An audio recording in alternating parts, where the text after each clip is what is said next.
Greetings, ladies and gentlemen, and welcome to this latest edition of Tales from Outer Space. And as always, I hope that you enjoy. Story number 1. Jeff has a bad day in space, written by Skull Bomb Raging. Jeff had long since stopped screaming. As it turns out, after the initial shock of being sucked out of an airlock and deposited in the infinite void of space, it's actually quite dull. Now, all Jeff could think about was passing the time. He just finished taking his nutrient tablets about 10 minutes ago, and his suit had just been topped up on oxygen. So it's not like he wouldn't be dying in space anytime soon if things stayed the same. Jeff's gentle spin finally allowed him to see the damage of the shuttle that he was in but minutes ago. It was definitely beyond repair, and all of the other occupants were definitely dead. Not that was a surprise to him at this point. He had already tried every local channel in a panic a minute or two ago. He supposed that it was possible that one of the others did survive, but the communicator was simply broken by something other than during the collision with the asteroid. Jeff also just passed the point of assigning blame to people, like the pilot who Jeff was certain viewed himself as Han Solo or something, or that moron who was constantly hitting on the pilot no matter how difficult the maneuver he was trying to pull. All that was pointless to consider now.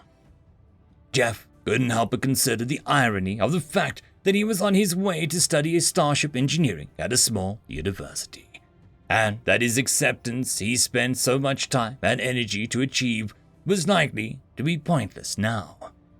He cursed the fact that his birth planet was too poor and out of the way to afford proper public transport. This trip had taken almost all of Jeff's leftover savings, and now was probably going to lead to his slow and painful death. If Jeff survived this, he swore to write the worst review possible. It was a few days before something Jeff had not even considered to be unlikelihood of. A skimmer stopped flying towards where they had come to sell the hyperfuel. It was just after Jeff had finished calculating 2 to the power of 1,000 out of sheer boredom when he saw them. He flapped his arms around as much as he could to draw attention to himself, sending him into an almost nauseating random spin. He would worry about throwing up later. He wasn't going to let that chance go so easily. In a matter of seconds, an alien race he couldn't remember the name of hailed him through short-range comms. The nasally voice addressed him. "Human, are you stranded out in space?" "No, I'm just on vacation and dancing in the infinite cold of space." "Oh. Sorry for bothering you then." The alien then broke off comms. Jeff immediately rehailed him. "Don't hang up on me, you idiots!" "But you said sarcasm! Look it up!" "Would it be easier for you to just explain?" "No! I'm going to die on this hill. This is more important than being rescued." "But you're not on a hill." "Furthermore, just look it up!" After several minutes of awkward silence, as Jeff waited for the aliens to look up the definition of the same word, he hung on the outside of his door until he moved out of his parents' house. They hailed him again. "I am afraid I do not quite understand the purpose of it, but we understand your meaning." Jeff exhaled. "Can I please be taken out of space now?" "Yes," the alien replied, as they activated their rescue system. Now that Jeff could see them face to face, he remembered that the names of the aliens that had just saved him from certain demise was the Zenkeltai. They were galactically considered the best at building something to an exact set of measurements, and the worst at understanding nuance of humor and language. Jeff recalled their gesture of apology being a simple bow, and executed it. "I'm sorry for yelling at you guys. I've been in space for a long time and was a bit on edge."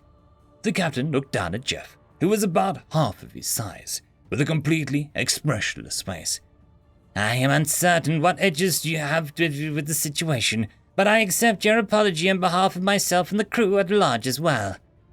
Jeff tried not to be annoyed by the captain's lack of understanding of subtext, to mixed success. "I am glad to hear that. Can you drop me up at REnuP University? I was on my way there before my shuttle was destroyed." The captain blinked once. "I had heard the humans were quite the daredevils, but be dropped off is a new concept to me. Tell me, from how high were you planning to be dropped off?" Jeff silently took back the apology he just gave. It's a figure of speech. Can you please take me to there and let me get off the ship in a normal way? Yes, said the captain as he turned around and headed towards his seat. Jeff stood there for a moment before looking for a Zenkeltai, who didn't look busy. After he'd found such a person, he walked up to them. So, what do you guys do for fun around here? What is fun, please?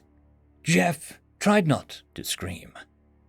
Eventually, Jeff was brought to REnuP University, as promised. His mental state had definitely deteriorated from the lack of stimulus during the long space flight. At least Jeff wasn't still floating in space, he reminded himself. Jeff walked into the grass and laid down on top of it, rubbing his face against the wondrously green foliage. You and Jeff, are you feeling ill? The captain asked. Nope, just enjoying our little slice of domesticated flora we call grass. Is this your sarcasm again? Jeff flipped over on his back. I'm glad you remember that word, but no, I really mean it this time. The captain blinked. I failed to see the meaning in that action, but by all means proceed then. I will, my friend, I will. The captain blinked again. What is friend, please? Jeff thought for a moment. It'd be easier for you to look it up, I think. The captain set the task of looking it up. Meanwhile, Jeff stood and started walking towards the sign which read Admissions Office. I'm going to get checked in now. Thanks for the ride, you guys. The captain didn't look up as he typed away at his datapad. Goodbye, Jeff. It took Jeff a while to explain why he was a week late for the start of the semester to the desk lady. She didn't seem that she believed him as far as he could tell, but she definitely wasn't contradicting him in any way. So maybe she just didn't care. Here's your paperwork to fill. Please bring it back once you're done doing so. Sure thing.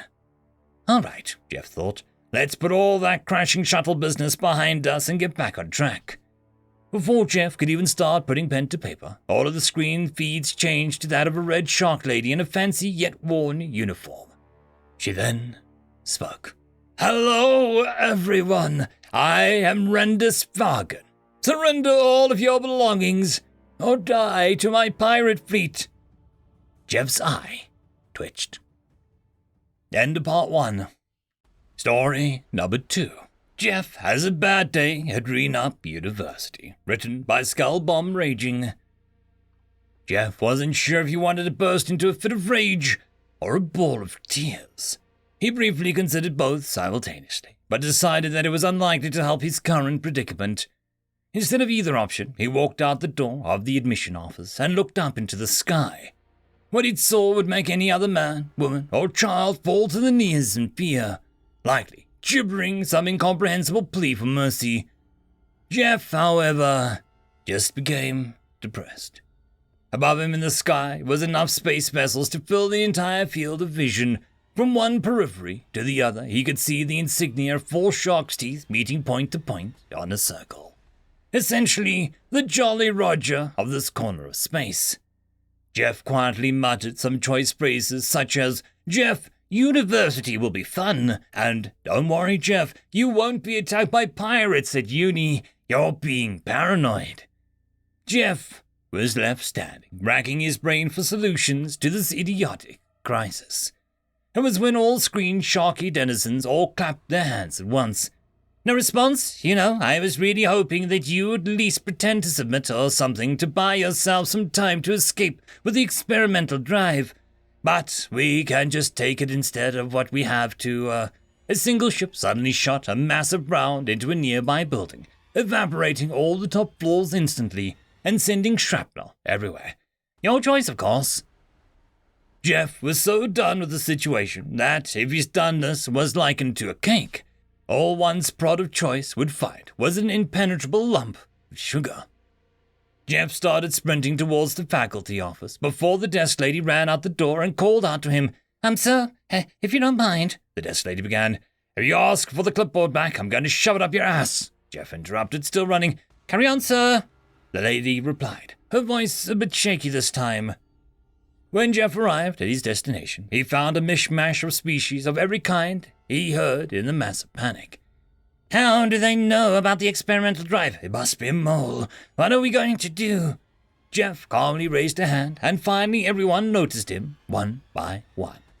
Once everyone was too stunned to continue panicking, Jeff spoke. I have a plan. It's terrible, but it is something if there's nothing else that you can think of. The experimental drive rose out of the ground. It was a true marvel of technological prowess. And they were giving it to the pirates. Nobody else would do it, so Jeff was elected as a representative of his plan's execution. Hey there, what was your name again? Jeff asked over the comms. All of the staff and scientists congregated in a small boardroom looked at him in horror. Jeff waved them off. Buzz off, I'm trying to talk. On the other end, a familiar voice spoke with a tiny tinge of anger. You certainly got guts, whoever you are. I am Rendesparken, the Pirate Queen. To whom am I speaking? Jeff, said Jeff. Oh, so, Jeff, what absolute pleasure can I attribute to your hail? With each syllable that Rendus over-enunciated, Jeff could practically hear her teeth grinding together. Oh, I was going to wheel the experimental drive onto your ship. Should I tell them to put it back? Rendus was clearly a single sideways remark from exploding completely. No, that's perfect for me. Make sure to bring it to the center field immediately. For every minute you waste, I'm going to punch a hole in the building until there are none left. Okay, hold on a moment. Jeff put his hand over the receiver and turned to the nearest scientist. How heavy is the drive? The scientist shook off the stunned look just for long enough to make a speech with a little too much self-importance, given the current circumstances. Our brilliant design has managed to make the drive that's both lightweight and efficient. How much does it weigh? Jeff stressed. In this gravity, about 150 pounds. Thank you. Jeff took his hand off the receiver. Yeah, I can get it to you in a minute or two. You better hurry, or I'll start the timer, Jeff. Jeff disconnected the transmission before striding across the room and picking up the drive with both hands. All right, see you guys later. Wait, why did you antagonize her so much? Jeff stopped before walking out the door. It's simple. I made her so angry that she has no choice but to kill me herself. That way she won't just leave me behind until I'm a corpse. Apparently, that wasn't a satisfactory answer according to the staff, but Jeff wasn't in the mood to elaborate, so he just ignored them instead. Jeff then did exactly as planned. He brought the drive to the center field, where a shuttle waited for him. All of the 5 pirates stood there like morons as he carried the drive without any sort of protection or lifting equipment. Hey, could you help me with this? It's really heavy, Jeff asked. The pirates looked at each other for a moment. Jeff rolled his eyes. Would you rather I dropped it? That got him the help to load the drive. As the shuttle lifted into the air, Jeff recounted the pirates to make sure that he wasn't missing any. There was a 6th in the pilot seat. Jeff nodded inwardly, glad he checked.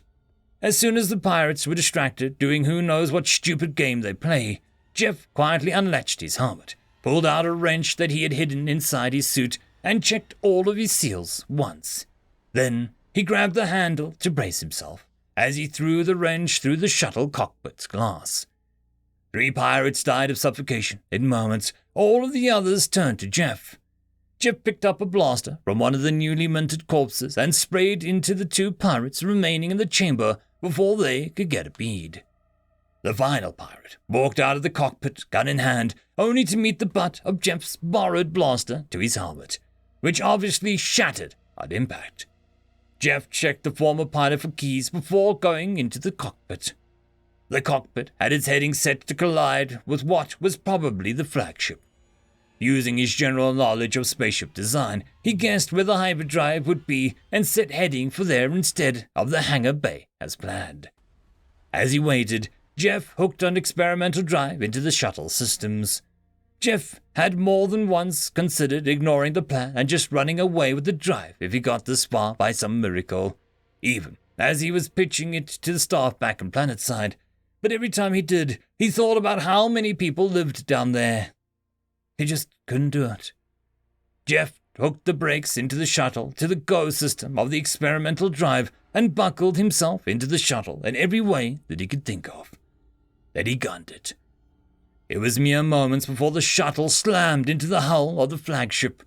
Jeff wasn't sure how long he was unconscious for, but it must not have been long, because he wasn't dead yet, even though he was being shot at. Jeff looked around and saw the hyperdrive core across the room. He took a deep breath. He got himself out of the pilot's seat, picked up the blaster, hit the shuttle's brake pedal, and ran for his life. Jeff tried to point the blaster at the general direction of the nearest pirates, but he was too busy sprinting to deal with any significant damage. He weaved in and out of cover, breaking line of sight every chance he had. It was at this point Jeff asked himself why it was all his stupidest plans worked and none of his well-thought-out ones did. Jeff ducked behind a console for the ship's hyperlight drive and started applying sealant to all of the new holes in his flesh and suit. It stung like nothing else, but it would keep him from dying for now, so he didn't care. Jeff busted open the side panel of the console, exposing a myriad of wires. He crossed about 7 different sets, and then his fingers. Suddenly, he was on his rear, and the red shark lady in a spacesuit was holding a gun point blank. "Jeff, I presume?" Jeff nodded. "Right, you are, Rendas." Through her helmet, he could barely make out the poorly restrained anger. "So you did remember?" "Honestly, no, not at first. I was busy cursing my bad luck at the time." Rendas chuckled. "Well, it's a natural reaction to have to being raided by a pirate queen." Rendas put a blaster pistol against Jeff's helmet. "Any last words, Jeff?" "Say, Rendas, before you shoot me, how long does it take your hyperdrive to start?" "That's a stupid last request, but I'll oblige you about 12 seconds. Jeff sighed in relief. "Oh, that's good to hear. I was afraid I messed up the timing." "Of what?" Suddenly, the ship lurched and began groaning. "You see, Rendas, there's a strange thing that happens when a hyperdrive activates while you're already in hyperspace. You can go into an even faster place, which they call exponential hyperspace. Usually when this happens, everything within a certain radius of your starting position is ripped in with you, and everything is crushed into pieces." "The experimental drive, you activated it inside my ship. That hunk of junk already enters exceptional hyperspace." Jeff nodded. "What is the space above that, do you think? Double exponential?" Everyone on the ground looked up into the sky and watched as all the pirate ships were sucked into a hyperspace anomaly. Jeff had saved countless lives that day through his sacrifice, and later on they would build a statue in his honor. Jeff found himself floating aimlessly in space for the second time in a matter of days and exhaled hard. Again, he was all alone. A short-range comms hail appeared on his HUD. He accepted it. A familiar, sharky voice from the other end. "I hate you so much." End of story. Just a quick shout out to the T5 peeps. Bob the Dragon, Cat Crab Lobster, Data Magnet, Dark Machine, Bezic, Try Again 95, Pudic Yol, Astrea the Dreamer, Caspar Arnholtz, Cam Maxwell, Athelia, Meridian 117, and Jordan Bucksmorm. Thank you very much. And that, my friends, concludes this video. I hope that you enjoyed. There are links down below, both to support this channel and for the author of this fiction. Anyways, I hope you all have a fantastic one, and I'll see you next time. Cheers.